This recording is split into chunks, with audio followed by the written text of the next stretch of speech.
देश के सबसे बड़े चुनाव को लेकर आज मंगलवार का दिन है और ये दिन खासकर भारतीय जनता पार्टी के लिए काफ़ी लकी साबित हो रहा है।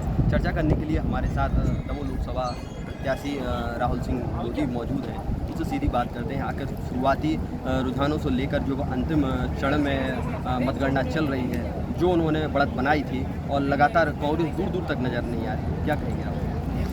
देखिए, नरेंद्र मोदी जी का नेतृत्व और 10 वर्षों में निरंतर भारतीय जनता पार्टी की जन कल्याणकारी योजनाओं को लेकर हम लोग जनता के बीच में गए थे और हमने अपनी बात रखी और इस बात को जनता ने माना, सराहा और उसका हम अभी परिणाम देख रहे हैं कि तकरीबन 2,25,000 के आसपास की लीड अभी हम लोग पार कर चुके हैं।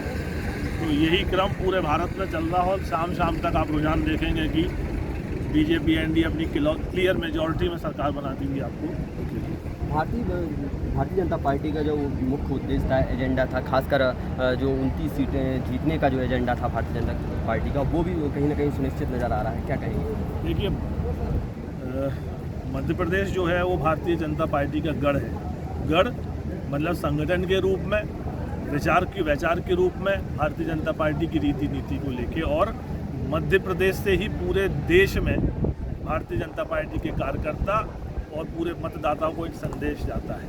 तो ये हम लोग का संकल्प था शीर्ष नेतृत्व का भारतीय जनता पार्टी का, इस बार 29 में से 29 चाहिए। तो लक्ष्य जो हम लोगों का पूर्ण हो रहा है और पूरा मध्य प्रदेश भगवामय होने वाला है। भाई साहब, विधानसभा से लेकर अब लोकसभा तक का सफ़र जो है, आपका चुनावी सफ़र है, इस दौरान राजनीतिक सफ़र में भगवान जागेश्वर नाथ का कितना आशीर्वाद आपको मिला?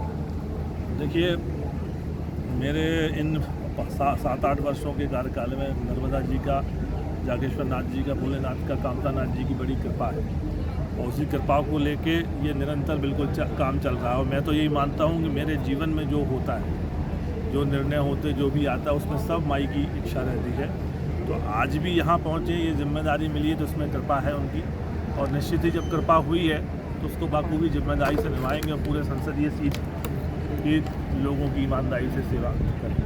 खासकर जो रुझानों की बात करें तो अंतिम चरण में दिखाई दे रहा है, तो प्रथम जीत दर्ज करने के बाद आपका प्रथम कर्तव्य क्या होगा भगवान जागेश्वर नाथ के प्रति? बिल्कुल, अभी बड़े भाई आदरणीय धर्मेंद्र जी निरंतर लगे हुए हैं और कॉरिडोर को लेकर भी क्या नाम से एक बार बैठक हो गई है, तो कॉरिडोर को लेकर हम लोग काम करेंगे और भव्य और दिव्य कॉरिडोर जागेश्वर नाथ जी के यहाँ पे हम लोग बनाएंगे। हमारे साथ चर्चा करने के लिए दमोह लोकसभा सीट से प्रत्याशी राहुल सिंह मोदी मौजूद थे, जिन्होंने अपनी जीत दर्ज कराने के लिए सुनिश्चित कर दिया है।